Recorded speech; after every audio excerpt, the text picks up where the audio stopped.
The first thing I remember is the sound of my own footsteps on marble that had never belonged to me.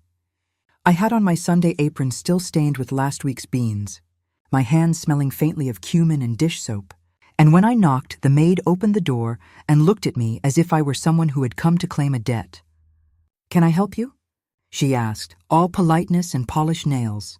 I laughed at myself, because who asks such a thing at their daughter's door? And when my daughter came into the hallway, she folded her face like a letter and said, "Mother, you can't be here. This is private." Her words were sharp and small. I felt in that moment as if every spoon I had ever used had been taken from me, and I was expected to applaud. When I was a young girl, I learned that the heart is a mason jar, humble, glass-thin, able to hold pennies and preserves and secrets. I kept mine on the top shelf of a small kitchen cabinet, coins in the bottom, a blue ribbon wound around old receipts, and a folded scrap of paper with my husband's handwriting that said, "Simply for the winter." That jar saw 30 years of my life. It heard my husband laugh when the beans boiled too long, and saw him wipe his hands on his trousers before he slipped out the back door carrying the heavy pot to the end of the street where the men sat beneath the railway arch. Every time I cooked beans, he would lift a ladle and feed the homeless. Every time he left, I followed him at a polite distance, because love is part curiosity, part responsibility. Did I not deserve, then, to be followed when I needed someone to follow me back? Our ordinary life was made of small, simple things. A chipped mug with the faint blue flower that never quite came clean. A string of pearls my mother had slid into my palm the day I married. A single strand of warm, ivory beads that had the soft smell of mothballs and lavender when I opened the velvet box, and a locked wooden box under our bed that held letters I could not bear to burn. My daughter, Mira, grew under the shelter of those same small rituals. She grew tall and hungry for a world of marble and chandeliers. Where I had the mason jar, she had a bank account. Where I had a patched coat, she had silk. She married a man with money and a taste for the kind of charity photographed in glossy magazines, galas with candelabras where donations were announced like small victories. My husband, God rest him, preferred to feed those who had no account numbers. It happens that kindness has a price when it grazes the tender skin of ambition. When my husband died, messy, sudden, a heart that forgot its duty on a Tuesday morning, Mira changed as if a new dress had been sewn into her bones. She did not change in the dramatic way a stage actress might. She changed by degrees, by the elegant erosion of time. Visits grew shorter. Calls arrived mostly on the day of tax season or a charity event. Her smiles became more economical. One night, when I opened the locked box beneath my bed, I found an old envelope that smelled faintly of smoke and my husband's scent. Inside was a copy of his last will and testament, his signature on the bottom, dated January 14th, 2019. It named me as a beneficiary of the modest bungalow where we had raised our daughter, and it set aside about $230,000 to be divided for our adult needs and the comfortable care of his widow. The document felt like an anchor. Not long after, a smooth-voiced lawyer named Mr. Patel came to our apartment. He was precise, the kind of man who wore numbers like talismans, a folded, durable power of attorney, notarized. Dated April 3rd, 2 days before the gala Mira hosted that year, and a deed of transfer that bore my husband's name and what I thought were my husband's initials. He told me, sitting across my chipped kitchen table at exactly 2:15 p.m., that such matters were complicated. There were protocols and schedules and legal technicalities. He said, "We must act quickly to ensure the estate is in order." He slid the paper toward me like a tray, and I, naive, still trusting, signed because he said I must. To avoid hassles, or because I was frightened by the very word estate and its law-made teeth. I watched ink dry and felt something in me go numb. You learn a great deal about a person by the way they accept a bowl of beans. My husband, with hands like oaks, accepted with a laugh and a silent prayer. My daughter, in silk gloves, accepted with a measured nod and looked away. It is in such trifles that the future hides its face.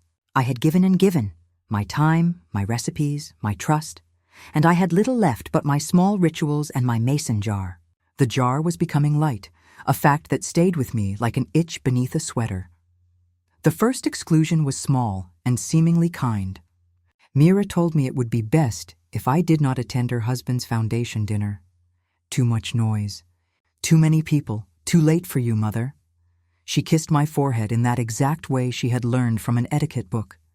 I packed my beans anyway, because my husband had always said, "Never let a good meal go to waste," and took the bus down the long stretch of avenue where the arching plane trees whispered like old friends. I followed him to the place where he fed the men beneath the bridge. My feet knew the route. The men knew my voice from years past. The pot was still warm. The beans tasted of cumin and memory. As the men ate, Mira's chauffeur arrived, looking embarrassed and precise. "Madam," he said, and there was a firmness in his tone I would later come to recognize as the beginnings of policy. "Mrs. Altaf has kindly requested that you not come here anymore." My hands trembled, and the chipped mug slipped in my grip. I caught it with the pad of my thumb, the porcelain nicking my skin. I had expected a scolding, perhaps a polite rebuke. I had not expected to be drafted into exile from my husband's ritual. I watched the men looking at me, their gratitude honest and immediate. One old man, his toothless smile bright, touched my hand and said, "We like you. You always make it better." I wanted to tell him that I had nothing now but my hands and my recipes. Instead, I folded my apron and left. I would learn in those days that exclusion is a slow poison. It begins with a small touch and ends with a cold house. I began to notice things missing from our apartment. A family photograph that had sat on the mantel for 20 years. My mother's teapot. The velvet box where the pearls slept. When I asked, Mira smiled and said, "We sold the old things. We needed the space." "For what?" I asked. She said, "For charity, Mother. For the foundation." She used the word as if it were a holy thing. When I probed further about the last will and testament I had led in my trembling hands, Mr. Patel's voice over the phone was efficient. "Mrs. Altaf, it's all arranged," he said. "We filed the durable power of attorney on April 3rd at 10:45 a.m. The paperwork is in order." The date rang in my ear like a bell. April 3rd, 2 days before the gala. My stomach plunged. I had not been present. Every time I turned a corner expecting a neighbor's face, I found a garden wall instead. The house where my husband had shuffled papers at his desk now had a new nameplate. The portraits looked as if painted by strangers. I was learning, like an old recipe's final ingredient, that a life could be adapted without you. I found myself tapping the locked wooden box beneath the bed until the wood answered with a dry complaint. Inside, beneath the letters and carbolic smell of old ink, was a thin envelope I had not seen before. My name written in my daughter's voice, but the handwriting was not Mira's. It was stiff and unfamiliar, as if someone had learned to write the shape of my name from a form.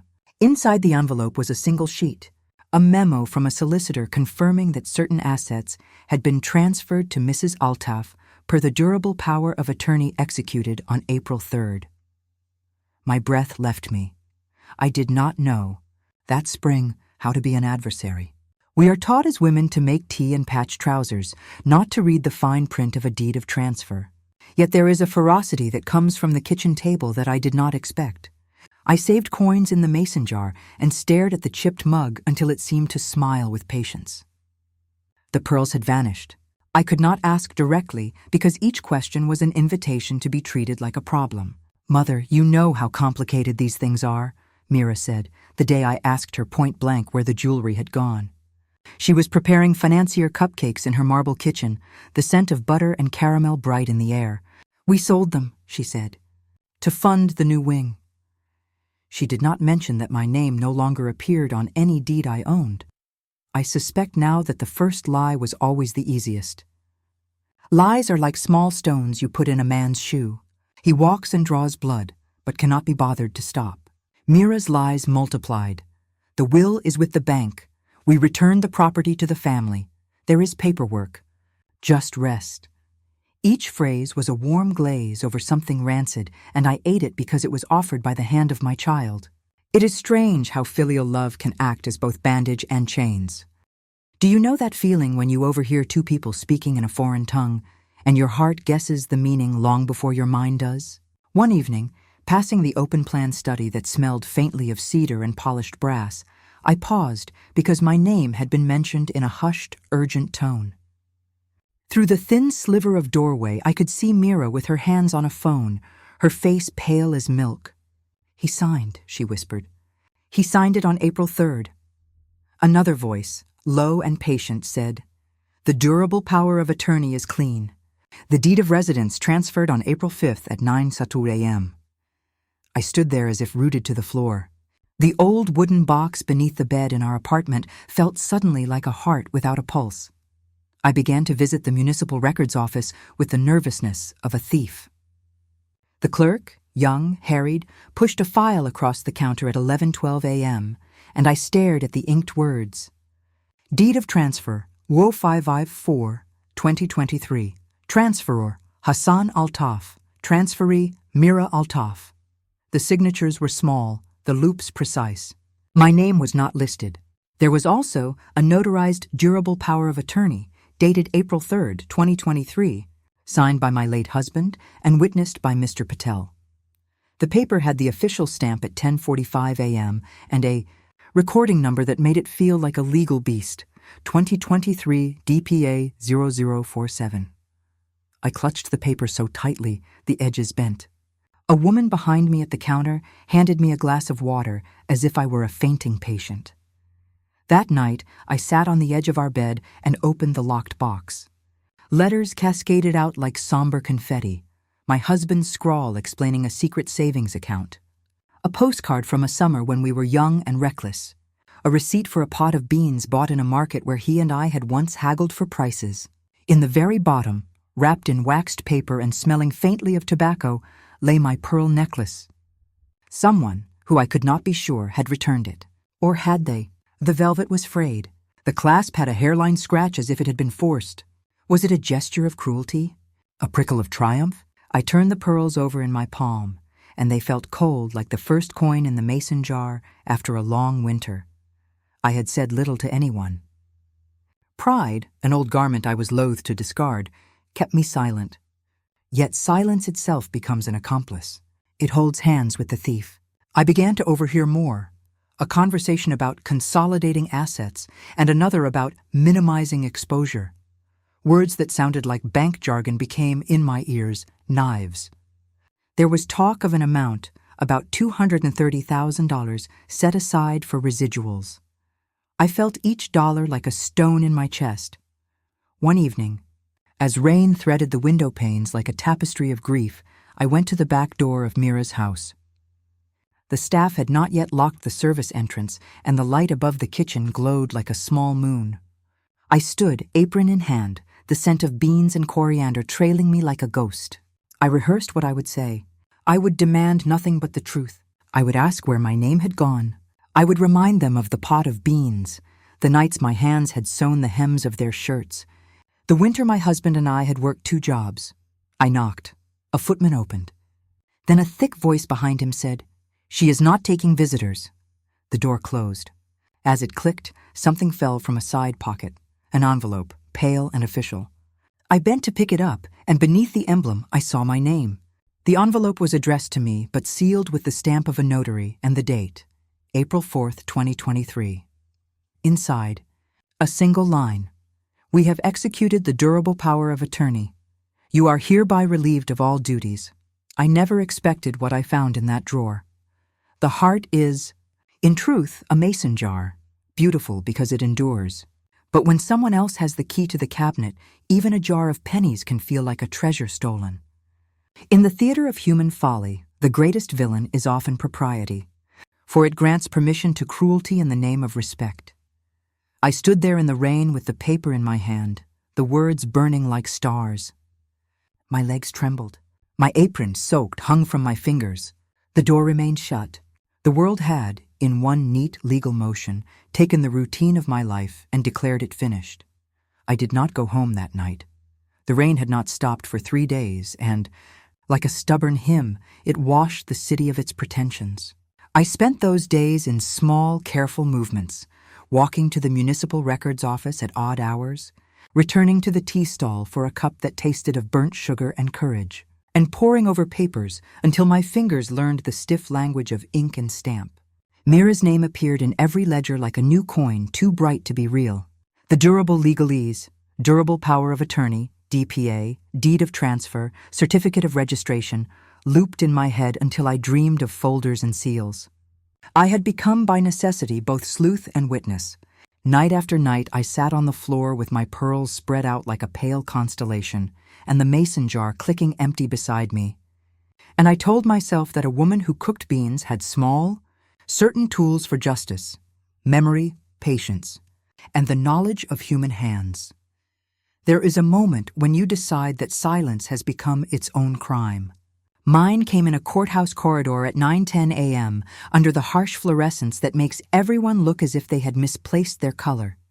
I had a copy of the recording number, 2023 DPA 0047, folded in my palm like a paper heart. A clerk named Aisha, whose eyes had the kind of softness that belongs to those who stand at counters, whispered to me, "If you have grounds, madam, we can order a verification. Sometimes notarizations are reversed if signatures are proved forged." Her telling me this was like receiving a small, illegal blessing. "But you must move quickly," she said, and pressed into my hand a printout, a list of notaries and the timestamps of their notarizations. Among them was Mr. Patel's name with the precise time, April 3rd, 2023, 10:45 a.m. My chest tightened around the numbers like a corset. I began to ask questions in corridors and behind doors. Sometimes doors opened for me. Sometimes they did not. I learned the cadence of lies. Mira's explanations were always rounded. Polished sentences. "We had to modernize the estate. It was complicated, Mother." "You wouldn't understand." That carried the same tone as the bank manager's ledger entries. Mr. Patel's hands were always perfectly clean. He wore a wristwatch that ticked like a metronome, rhythmically marking the hours he had helped rearrange my life. When I asked him about the durable power of attorney, he smiled in a way that was both practiced and polite. "Everything is in order," he said, which is the phrase lawyers use when they wish to shut a door. I had to find a hinge. I visited the bank where our old savings had been maintained, Humaira, Bank on Clifton Row, and approached a young officer named Bilal at 3:05 p.m. He was helpful because young men sometimes are more eager to correct injustices than their elders. Perhaps they have fewer stains on their hands. He pulled up the account history, and there it was, plain as a ledger, a transfer on April 6, 2023, 3 days after the DPA, of $180,000 to an offshore account. The account number had the neatness of capital, CH109445992. The transfer had been initiated by Ems Altaf from a device logged at Mira's house IP address at 2:32 a.m. I remember the time because the night had been thin and bright. I remember the number because I could not unsee it. Someone had thought to cloak avarice in the language of numbers. They had forged his signature. I said the words aloud in Bilal's empty office, and they sounded like the breaking of a brittle branch. He leaned back, the chair complaining like an old man, and said quietly, "You should get counsel. These things, durable power of attorney, deed of transfer, can be reversed if you can demonstrate duress or forgery. The law, it seems, is a slow-acting medicine. It requires time and a steady hand. But be careful," he added. "There are cameras at Mira's house. They monitor the driveway." The house, I learned, was not simply a home. It was a stage with lights, and I had been shown off and then swept from the boards. I took to the alleys of memory and to the people who had once been my husband's companions. There was Imran, a man who had worked on the docks with Hassan for 30 years. He came with the smell of diesel and the creak of repaired knees and sat in my kitchen at 4:40 p.m. as if he had never left. "He would never have signed anything without us there," Imran said, and his voice sounded like a hammer on old iron. He told me a story of a night in March when my husband had been at the mosque looking tired and full of questions about the accounts. "You were his anchor," Imran said, and then, in a detail like a coin dropped into a jar, he mentioned that Hassan had kept a small ledger in his top drawer, receipts, names, and sometimes a folded page where he wrote reminders. "Ask Mira about gift, Feb 28. That ledger, Imran said, had been taken by someone who visited the house shortly after the funeral and had left in a black car with tinted windows. The timing was a throb. People moved like seasons. I began to gather proof like a woman gathering embers to coax a fire back into life. I visited the notary who had stamped Mr. Patel's papers, a gentleman named Nasir, who kept his stamps in a wooden box carved with vines. He worked at a small office at 11 a.m. on Shirazi Lane and wore a cardigan like a bartender at a solemn bar. When I showed him the original copy of the DPA, he frowned, fingers brushing the signature as one might test a nail for rot. "This is not Hassan's usual signature when he is coherent," he said, and his voice shook as if the paper had made him cold. "This loop, here, does not match his known hand." He tapped a stack of papers dated before 2018 and compared them to the DPA dated April 3, 2023. The letters were similar but manufactured, with a patience that men use to forge affection. "You need a handwriting expert," he advised, and slid me a business card with a phone number. "Dr. S. Khan, forensic document examiner. He taught at the university. He retired, but he does this for people who have been wronged." I left with the card like a talisman.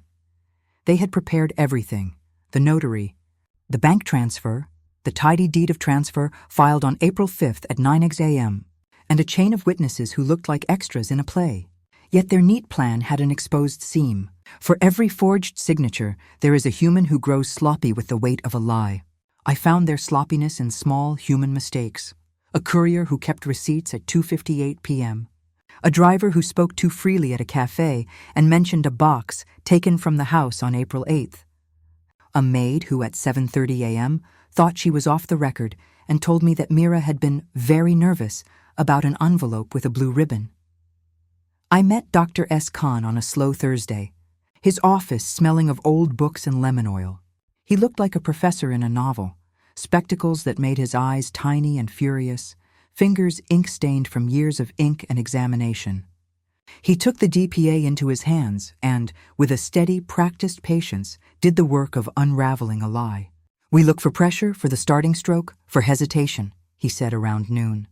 He pulled a lamp over the document, and the signature shivered under the light. "See this tremor? It is not the tremor of old age. This tremor is the hesitation of someone tracing a line they do not yet own." He compared it to a known sample of my husband's signature, dated June 14, 2018. The loop had been manufactured. The report, he told me, would be ready in 3 days, and he placed a small fee on the table, as if the truth required coins to be set free. I felt something like the first wind that carries the smell of the sea. There was movement. I had a handwriting expert, and I had a bank statement. I reached out to an old friend, a retired solicitor named Farah, who had known my husband since before Mira's first bicycle. She came to my apartment at 5:15 p.m., moved with a certainty that years of courtrooms grant, and sat with my pearls and the mason jar between us on the table. "You have to file a caveat," she said, using a word I had barely heard, but that felt like armor.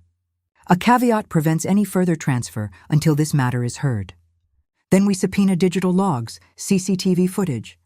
We force them to show their trail." Her voice was practical and fierce. "If there is a forged DPA, we can obtain a court order to freeze the assets, demand a forensic analysis of the notary process, and challenge the deed of transfer. But you must be prepared to fight. This will be a public thing. People will watch." She looked at me as if I were a general receiving orders.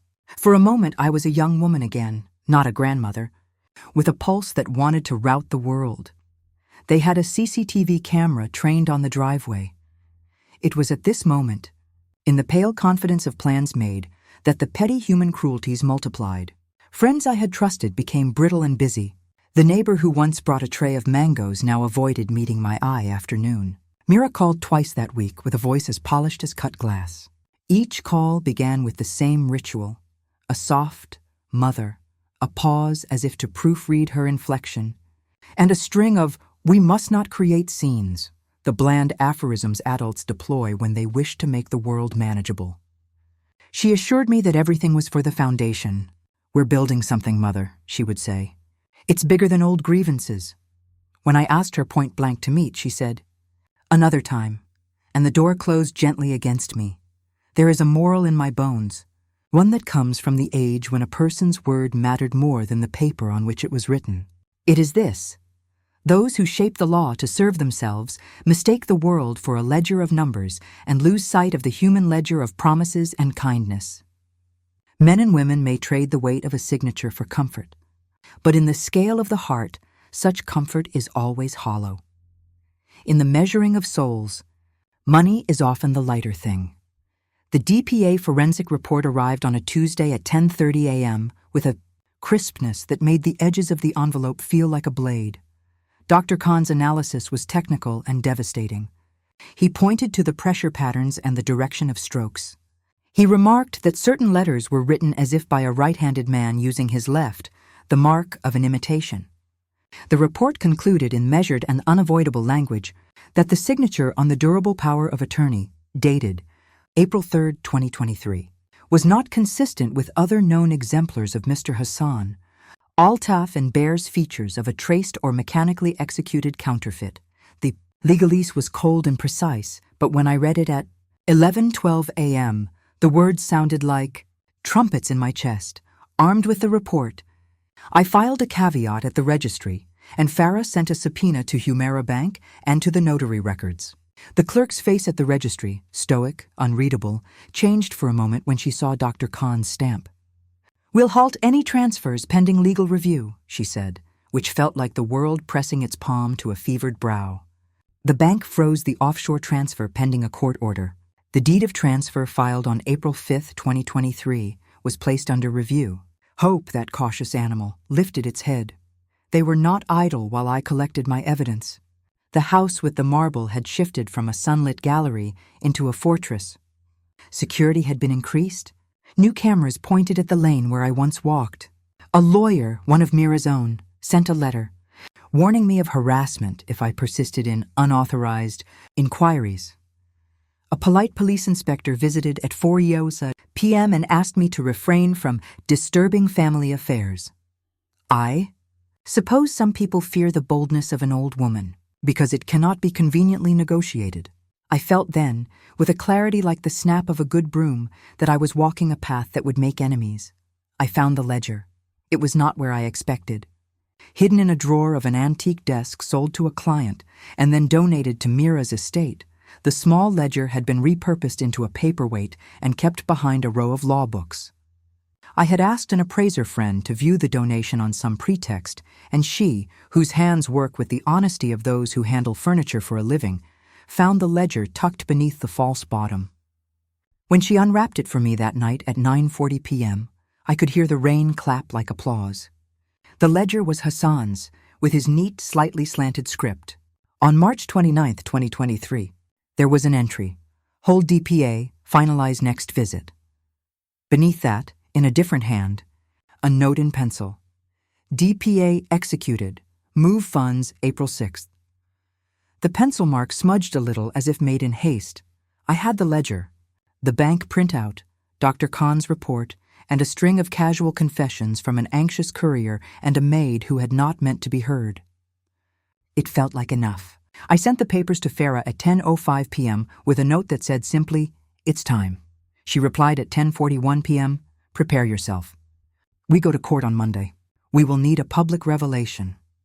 The word revelation struck like a bell. On Saturday at noon, at a cafe where the waiters still remembered my husband's gentle manners, I met a woman who would be the most dangerous friend of all, a reporter named Sanaa who wrote with a pen that dug into the skin of power. She listened, eyes narrowed, and said, "If we can get CCTV footage from April 3rd, 6th, and if Humera Bank provides the IP logs, then we can show a timeline that contradicts their story. A public outcry will make the bank and the notary tremble." Her plan involved cameras, timestamps, and the human detail of a driver's cigarette break. "People make mistakes when they think no one is watching," she said. "We will force the light." I had never imagined myself at the center of a story that made newspapers. My life had been an honest life of beans and aprons. But there is a strange dignity in being pushed to the edge. Your small virtues become weapons. I slept poorly that night, the pearls on my bedside table like a small patient jury. Morning brought with it a string of emails, the bank's IP logs, the notary's schedule, a delivery receipt from April 8th showing Box removed at 2:58 p.m. by courier, Dummer 447. A grain of hope can grow to a pillar when fed by evidence. I called Mira. She answered after 2 rings. The line was deliberately crisp. "Mother," she said, and the single word was an instrument tuned to discomfort. "What do you want?" I did not ask her to restore anything. I did not expect sudden repentance. I asked instead, in a voice that was both small and steady, "Where did the ledger go?" She hesitated, only the first chink of a fissure, and then said, "I don't know what you're talking about." Her silence at the end of the sentence was like a closing of a book. They had underestimated the stubbornness of the kitchen. The court date loomed like an approaching storm. We had filed the caveat, Dr. Khan's report was ready, and Farah had drafted the motion to declare the durable power of attorney void for forgery and to rescind the deed of transfer filed on April 5, 2023. We had subpoenas heading to Humera Bank for IP logs, to the notary for original documentation, and to Mira's home for CCTV footage. I remember the morning we filed the motion, a precise Monday at 9 a.m. The courthouse steps were slick with a little of last night's rain. I felt people's eyes on me as I walked. Strangers who had once been kind now looked like ruins of acquaintances. I did not care. I had returned to a woman's simple tools, endurance and a clear purpose. As we sat in the small anteroom waiting for our hearing at 11:30 a.m., Farah held my hand like a compass. "No theatrics," she said. "We need facts. We will expose their documents, call their witnesses, and show the IP logs. We will play the timeline." I folded the pearls into my hand and felt a tremor, of fear that tasted like iron. This was the scrimmage where the world would decide whether a signature could trump a lifetime. We called our first witness, Nasir the notary. He took the stand at 12:15 p.m. and, with a hand that shook slightly, corroborated the differences Dr. Khan had found. We showed the ledger entry and the bank transfer. We played the bank's server logs at exactly 2:32 a.m. on April 6th that showed the initiating device at Mira's home. We had pushed the courier to testify that a small black box was taken from the house on April 8th at 2:58 p.m. The courier hesitated, but then, compelled by the subpoena, confirmed the pickup. The judge, a woman with hair like a crown of iron, leaned forward and asked Mira's counsel to present their side. Mira's lawyer stood with an expression practiced as a mask. He produced with a flourish a notarized affidavit stating that my husband had signed the durable power of attorney freely on April 3rd at 10:45 a.m. and that the deed of transfer filed on April 5th had been executed in accordance with his expressed wishes. He pushed the paper across the bench as if we were children arguing over sand. We countered with Dr. Khan's report. The courtroom felt like a wound being examined. Midday brought an unexpected blow. A man in a gray suit and tired eyes stood up in the public gallery and said, "I was the driver that day." He had been hired for a single evening. He testified, trembling, that he had been asked to sign as a witness at 11:03 a.m. at the notary's office because the regular witnesses were busy. He confessed, voice small as the creak of a gate, that he had not seen my husband sign. He had signed as instructed. The judge's expression tightened. A document that had been presented as a full, transparent record now revealed its hidden seam. The moral aside felt necessary here, like a bell in a cathedral. Wealth, when unscrutinized, eats at the roots of human decency. Law, when wielded without conscience, becomes merely a tool of those with the courage to twist it. The poor have always known this. Justice is the slowest of engines, and often it only warms for those who shout loud enough. We were nearing the climax as the courtroom clocked toward 3:45 p.m. Farah called for the bank's IT manager to produce the original IP logs. The courtroom watched a string of ones and zeros materialize into a narrative. The device that signed the transfer, the location logged to Mira's home, the timestamp corresponding to a security camera's flash. Sanaa, the reporter, leaned forward with a pen poised like a spear. Every witness we gathered became another small sun, revealing the truth. It was then that a sleepy, technicolor revelation slipped into my hands. The CCTV footage from the notary's office. The footage had been taken by a local electrician after the notary, frightened by our motion, handed over backup files. We played the clip at 4:02 p.m. The image was grainy but true. A man in a dark suit, Mr. Patel, handing a small paper packet to Mira in the notary's cramped office on April 3rd. He gestured. She nodded, and a second later a man resembling my husband signed. But the angle showed him looking distracted, eyes unfocused, as if someone had murmured words into his ear. The man's hand trembled. My stomach clenched. I could see everything at once. The ledger's entry, the bank transfer, the forger's shaky hand, the courier picking up the black box, the notary's wavering assent. But the most terrible thing was not the money. The most terrible thing was the look on my daughter's face in that footage. Acceptance, calculation, the pivot of a woman who had measured the cost and decided it was worth the price. There was a moment in the clip when Mira touched the paper's edge as if to set it in her palm like a claim.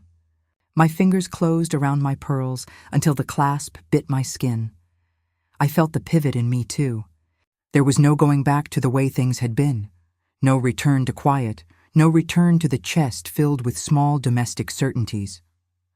Something inside me had shifted like a tide. I chose, in that instant, not to be the gentle woman who had cooked beans while men were fed, but a woman who demanded that the truth be seen and the wrongs be set right. I rose from my seat with the steady outrage of someone who has been quiet for too long. As I stood, the courtroom, already a small theater of consequence, held its breath. I remember the judge's eyes upon me, and in them I saw not only legal weight, but a human curiosity sharpened to action. It was the turning point. I had gathered witnesses, evidence, and the crude, undeniable truth captured by a camera. But in the final, terrible logic of such confrontations, revelation often precipitates the fiercest resistance. A whisper ran through the gallery like a hand through hair.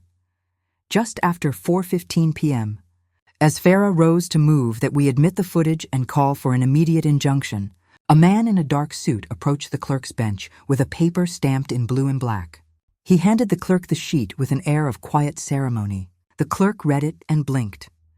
"It is a writ," she said, voice small as if she had swallowed a stone. "From the High Court, emergency stay. Case number HC 2023-711. The words were a rain that douses embers. The judge took the paper and unfolded it, her face falling into a shade I had not seen. "There is an emergency petition," she announced. "A stay is placed pending review. We cannot proceed further today." They had friends in high places. I felt my breath hollow out like an old gourd. The room's murmurs became a low tide. Farah's jaw clenched. The reporter's pen paused mid-scratch. The notary sat back in his chair as if some unseen hand had broken his backbone. I could see in the small, cruel geometry of the courtroom that we had struck the nexus of greed and influence. Outside, the rain had slowed to a neat, contemptuous drizzle. I stood on the courthouse steps at 5 p.m. with the pearls in my fist and the mason jar in my bag, feeling both very old and very young. The city hummed around me, indifferent. Sanaa, who had been silent for much of the day, came up to my side and in a low voice said, "They have filed for an emergency stay claiming jurisdictional error with the High Court. It's serious. They must have very powerful counsel." She looked at me with something like sympathy and strategy mixed together. "We can appeal," she said. "We can fight on the court of public opinion while the law takes its course. But we need one more thing, undeniable direct proof that Mira and Mr. Patel conspired. Something beyond the DPA and IP logs. Something beyond the DPA and IP logs. I had assembled the bones of their crime, but they had wrapped themselves in a skin of influence. If the writ was from the High Court, it meant they had pulled strings I could not yet see. A cold finger of fear pointed at me. The thought that I had perhaps misjudged the scale of what I faced. But the truth, like a stubborn seed, refuses to be smothered. I returned home that night at 8:20 p.m. with my head full of plans and a small, sharp knowledge that the next move would require not only law and witnesses, but a confrontation that would strip the masks from the faces I loved. I sat at my kitchen table and laid out the papers: bank logs, the ledger, Dr. Khan's report, the courier's testimony. Each document was a bead on a string. If I could find a single, incontrovertible spool that tied them together, an audio recording, a signed receipt, a hidden camera memory card, that would be enough to break the stay and force the High Court to look. At 9:33 p.m., the phone rang. It was a number I did not recognize. I almost did not pick up. The voice on the line was low and hurried. "Madam," he said, "this is Imran. I've been watching the house. There is a back room. Mira keeps a small safe there. The maid mentioned a USB drive taken from it last week. She said it had recordings." He paused. "I think it might be evidence, but I cannot get near it without someone seeing. If you want, I can try tomorrow night at 2 a.m. when the staff changes." The line went dead and left me with a breath that tasted like risk. I folded the papers and set them on the table. The pearls lay like small moons. My fingers trembled not with age, but with the sudden, crystalline clarity of what needed to be done next. The plan would be dangerous. It would require stealth, the help of an old dock worker, the complicity of a weary courier, and the patience of a woman who had spent decades making the best of bitter things. I have cooked beans enough times to know how to keep a slow flame alive. I knew, too, that there are moments when one must lift the lid with hands that will not flinch. I would return to the house at night. The night we chose was black and patient, the kind of night that holds its breath as if listening for secrets. I remember checking my watch at 1:46 a.m. because a woman who has cooked beans for a lifetime learns to time things to the second. When to salt, when to stir, when to lift the lid. Imran arrived like a shadow, with the smell of diesel and old rope about him. He carried a small toolbox. His hands were steady from decades of hauling nets and crates. Sanaa had arranged for a driver, one of her sources who owed her a favor, to park 2 blocks away at exactly 1:58 a.m. so we would have a clean lane to approach. My heart, though dulled by time, made itself small and sharp. Farah had said, "No theatrics," but this was not a theater. It was a rescue. We slipped through the service gate while the staff changed shifts. The night air smelled of jasmine and car polish. There was a hum of lights from the front of the mansion, but the service wing was quiet. Mira's house at that hour looked like an ocean liner stranded on a lawn, lamps blinking in precise sequences, security cameras like pearls on a string. I felt ridiculous and brave in equal measure, an old woman in a frayed cardigan carrying the steady weight of years. Imran guided us to the back corridor, where the laundry room met the pantry. He hustled the door with the skill of someone who has handled many locks in the dark.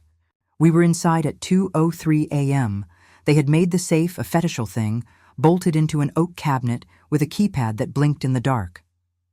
Imran knelt and worked with the patience I had once used on stubborn beans. He coaxed the mechanism and whispered to me in the soft voice of conspirators. "We have 20 minutes before the second staff returns," he said. "The cameras are on a sweep, but the backup records are kept on a USB in the safe." He moved the last bolt. The room smelled of lemon oil and the faint ghost of perfume. I felt the mason jar in my bag as if it were a compass.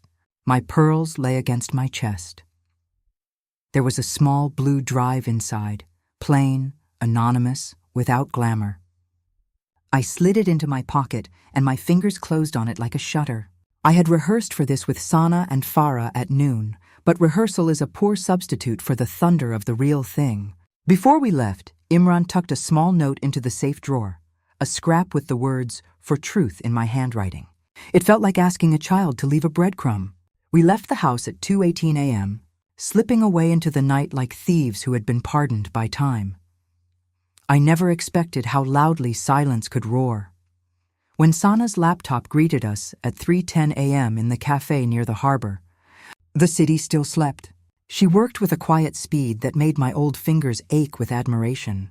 The USB held what we needed: CCTV backups from the notary office, a digital audio file labeled Meeting 2223 0403.notary.mp3, and a folder named Transfer Confirmations. The audio was, at first, like listening to someone talk through cotton.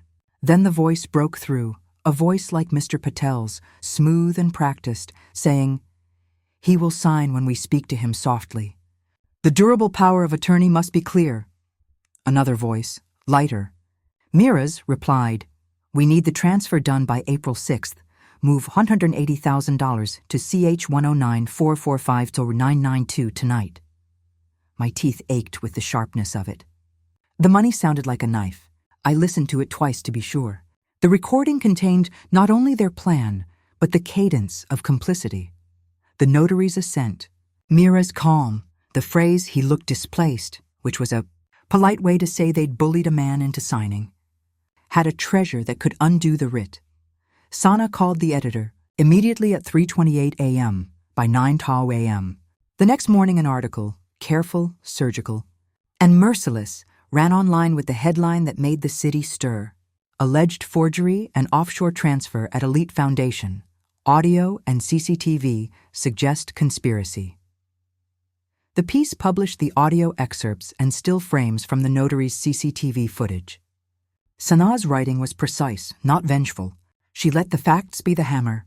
The internet, which had once been a place where my recipes lived in small, grateful corners, became a roaring public courtroom.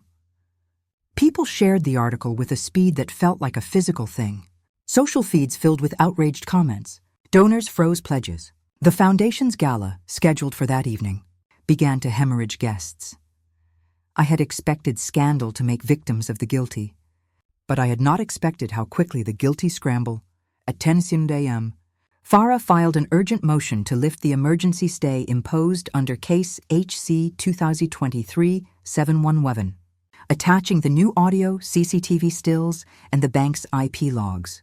The court clerk, who had looked tired and resigned the week before, now seemed to sit straighter. The High Court, which had once appeared as an impenetrable curtain, reconsidered its proximity to truth when the truth arrived dressed in evidence and public pressure. The judge who handled emergency matters called for a fresh hearing at 2:30 p.m., and this time there was no comfortable dismissal. The writ had been a temporary trick, but the law, like a careful pot on the stove, would boil if the heat was applied with patience. There is a strange dignity in the way the world can be made to notice when the quiet gather proof. Power, when pried open, reveals both its rot and its small, vulnerable seams. The hearing reconvened at exactly 2:30 p.m. on May 12, 2023. I sat near Farah with my pearls in my palm and the mason jar at my feet like a small, steady drum. Dr. S. Khan's report was on the table, and the bank's IT manager prepared to read the IP logs aloud. The judge, stern, patient, took her seat at 3:02 p.m. and asked the counsel for the petitioners to present their evidence. Farah stood and unfolded the thread of the story as if she were knitting a garment in public. The DPA dated April 3, 2023, DPA 0047. The deed of transfer filed on April 5, 2023. The ledger entry of March 29th. The $180,000 transfer to CH109445-992 on April 6th.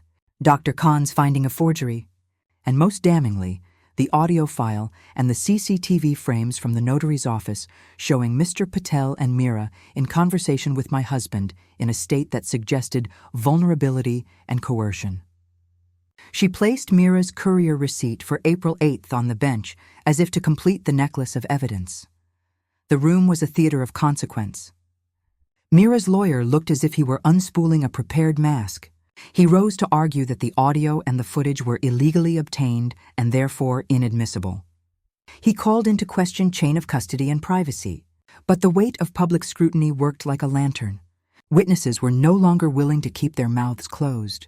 The courier, under oath, confirmed the pickup on April 8th at 2:58 p.m. Nasir, the notary, testifying again, said he had been alarmed by the manner in which my husband had been presented that day. The driver admitted he had been asked to witness documents without being present for the actual signing. Each admission tilted the scale. I felt the room narrow and focus with the intensity of a story threaded through a needle. At 4:11 p.m., the judge spoke with a voice that steadied the air. Given this new evidence, audio suggesting coaching, CCTV frames indicating counsel in the notary office, Dr. Khan's forensic findings, and the bank's IP logs, the emergency stay HC 2023-711 is lifted, she said. The words landed in the room like a bell. I order an immediate injunction to freeze the offshore account CH109445992 and any related assets, pending criminal investigation for alleged forgery and conspiracy. The judge's eyes flicked to Mira and then to Mr. Patel, who was present in the gallery, his face pale as unbaked dough. A clerk moved with paper and pen to record the order. Assets frozen, injunction placed. Criminal referral recommended. I could feel the mason jar in my bag like a heart being cradled. It is an odd thing, the taste of vindication. It is not triumph as one imagines it. There was no jester's dance, no lightning bolts of justice, but a small, quiet settling in my chest, like the final plate being set on the table after a long meal. But justice, when it begins to turn, can be ruthless in its thoroughness. The truth once known does not merely remove a lie. It requires that wrongs be made right. The fallout was immediate and thorough. The Foundation's board convened an emergency meeting. Sponsors withdrew funds. The gala's band packed their instruments. Mira, who had once been praised for her speeches about social good, found herself flanked by silence. The polite patrons who had once applauded her now listened to the facts and looked uncomfortable. Mr. Patel disappeared from public view. A summons arrived for him at his office. Charges of forgery, tampering with documents, and criminal conspiracy were being recommended by the investigating team. The bank complied with the court's order and froze the transfers. The black box courier and the maid who had whispered truths to me found themselves, surprisingly, protected by the law when they testified. The human heart, when set to truth, finds solidarity in others. Mira's face at the public press conference, where Sana had arranged questions, was an illustration of a woman whose scaffolding had been removed.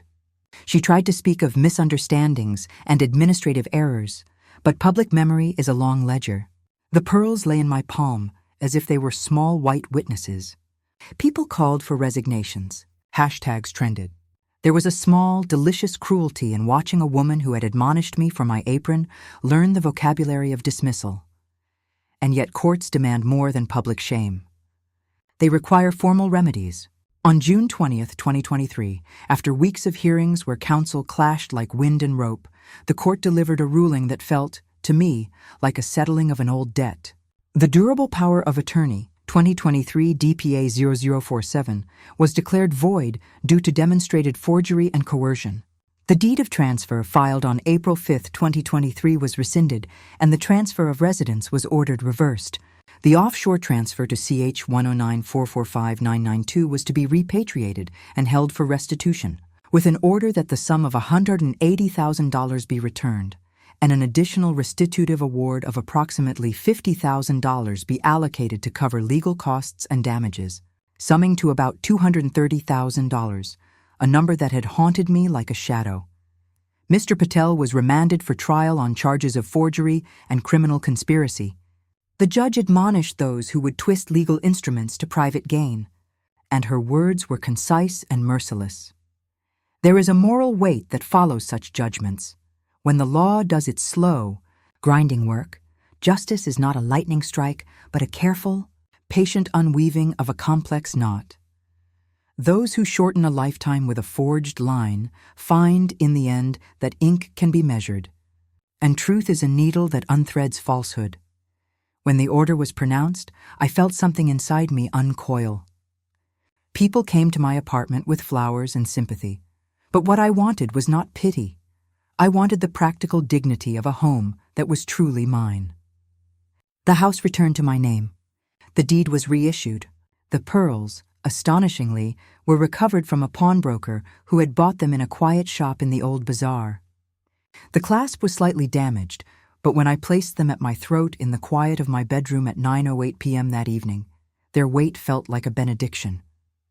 My mason jar, which had collected coins and memories for decades, now held the rough drafts of checks and a modest sum that would guarantee my independence.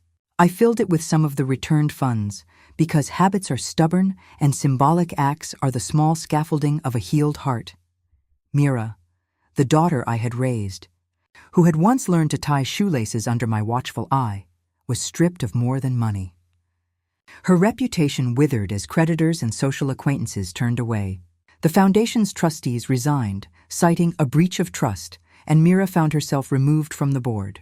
The media, which had once celebrated her speeches, now catalogued her fall from grace. I listened to interviews where she called her actions regrettable and a misunderstanding, but the court record and the recordings told another, clearer tale. I felt a strange sorrow for her, a sorrow that had the color of an old photograph, faded but recognizably human. Poetic justice, when it arrives, need not be cruel. It need only restore measure and make the ledger clear again. There were moments, after the storm, when the domestic returned to me with a new clarity. I reopened the pantry and found, on a high shelf I had not used in years, my husband's old mason jar, a companion to the new one, filled with notes from friends and a few miscounted coins. The pearls lay on the mantel like small moons. The locked wooden box beneath the bed was, of course, still there. Inside were the letters, the postcard, and a folded scrap of my husband's handwriting. For the winter. I let it be a testament not to ownership, but to memory. I did not seek vengeance in spectacle. I wanted the practical work of rebuilding. With a portion of the funds returned, I established a small community kitchen, not a grand foundation with chandeliers, but a steady place where the men beneath the arch could come and be fed. It was modest, open on Tuesdays and Fridays at 11 a.m., times chosen because they fit the rhythms of the men who had once sat with my husband. I named it Hassan's Pot, and it was run on a budget that would not make headlines, but would steady a few lives. The pearls did not buy forgiveness, nor did the restored funds erase the years of hurt, but they allowed me freedom. I could live with my dignity intact and with the quiet pleasure of cooking beans for those who needed them. Mira did not come to the reopening. I do not know if she ever understood what she had given away when she chose influence over intimacy. Sometimes in the late afternoons, I would find myself speaking aloud to the empty chair at my table and asking, "Was this the price?" The answer, invariably, was found in the meals we served. Simple, honest, warm. When the trials concluded, Mr. Patel, convicted on counts of forgery and criminal conspiracy and ordered to restitution and a term in custody, the city, which had once been a stage for his practiced hands, felt a small relief. He had been the architect of a legal lie. The law had made him answerable. Mira faced civil penalties and a forced restitution agreement. She lost her role at the foundation and, more painfully, the trust of the people who had once admired her. The headlines that had once lauded her now read like a ledger's final column. I watched from the wings, the pearls at my throat, and felt the steady, profound relief of a woman whose life had finally been made right. If there is a moral to this ending, it is not merely that patience pays or that the law can be slow and yet true. It is that love, too, is a ledger, and every entry, every kindness, every betrayal matters. A woman taught to cook and to care can, when pushed, become a force for justice. The apron is not only a garment of service, but also a banner. The mason jar, humble and glass thin, holds both pennies and truth. I tell you this because there are many of us who have been told to be quiet, to accept the polite shape of cruelty, and to smile for the photograph even when our hands shake. Tell no one that silence is always noble. Sometimes silence is an accomplice. Sometimes the brave thing is to speak, to gather the small proofs, to find allies who will not be bought, and to demand that the ledger be made whole. If my story touched you, if it warmed some cold corner of you or kindled a small courage, do something simple. Share it with someone who needs to know that truth, even when bent, can be brought straight. Comment below with a memory of a time you stood up. Subscribe if you want to hear more from an old woman who has kept many recipes and learned that justice, like a pot of beans, is best when tended slowly and served with love.